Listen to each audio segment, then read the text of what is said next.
રાજકોટ જિલ્લાના ભાયાવદરમાં ગૌપ્રેમી દ્વારા 700 કિલો તરબૂચ ગાય માતાને ખવડાવ્યા। આજરોજ ભાયાવદરના ગૌપ્રેમી એવા વિજયભાઈ દલસાણિયા દ્વારા ગાય માતાને 700 કિલો તરબૂચ ખવડાવી એક સુંદર સેવાનું કાર્ય કર્યું છે। કાળઝાળ ગરમીમાં ગાય માતાને તરબૂચ ખવડાવી તેના શરીરમાં થોડીક ઠંડક થાય તેવા ઉદ્દેશ્યથી ગામની દરેક ગાય માતાને તરબૂચ ખવડાવ્યા। વિજયભાઈએ એવી પણ એક દરેક લોકોને અપીલ કરી ઉનાળામાં ઋતુમાં ગાય માતાને ઘર આંગણે એક કુંડી મૂકી પાણી પણ પીવડાવવું જોઈએ। વિજયભાઈના મિત્રો નરેન્દ્રભાઈ ફળદુ પણ ગૌપ્રેમી છે, તેમણે પણ આ કાર્યમાં સાથ સહકાર આપ્યો છે।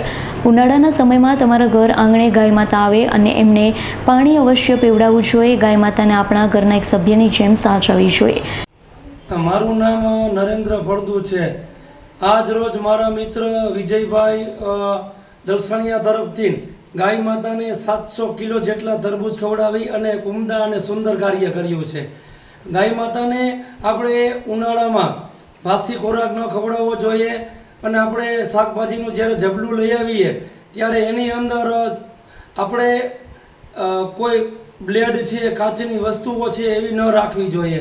આપણે જબલાનો ઉપયોગ પણ ન કરવો જોઈએ। આપણે ગાય માતાને આપણા એક ઘરના સભ્યની જેમ સાચવવું જોઈએ।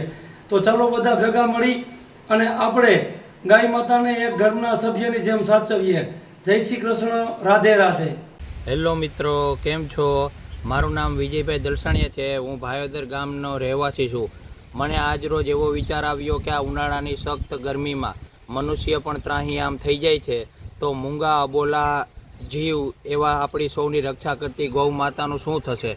એટલા માટે આજ રોજ મેં 700 કિલો ફ્રેશ તરબૂચ મગાવી અને એમના નાના નાના ટુકડા કરી અને આસપાસની ગલી, શેરી અને આખા ગામની ગૌ માતાને વિતરણ કરેલ છે, જેથી ગૌ માતાની આવી કડકડતી ગરમીમાં ઠંડીની એશાક પસરે એવા હેતુથી આ કામ કરેલ છે।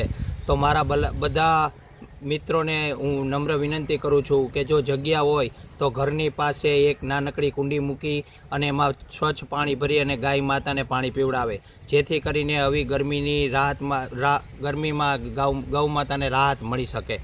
બસ મારો એ જ ઉદ્દેશ્ય છે અને આવા સેવાના કામ ભગવાન આપણી પાસે કરાવતા રહે તેવી પ્રાર્થના। જય હિન્દ, જય ભારત। વિપુલ ધામેચાનો રિપોર્ટ, S9 ન્યૂઝ, ઉપલેટા। અમારી તમામ માહિતીથી અપડેટ રહેવા માટે જોડાયેલા રહો S9 ન્યૂઝ સાથે।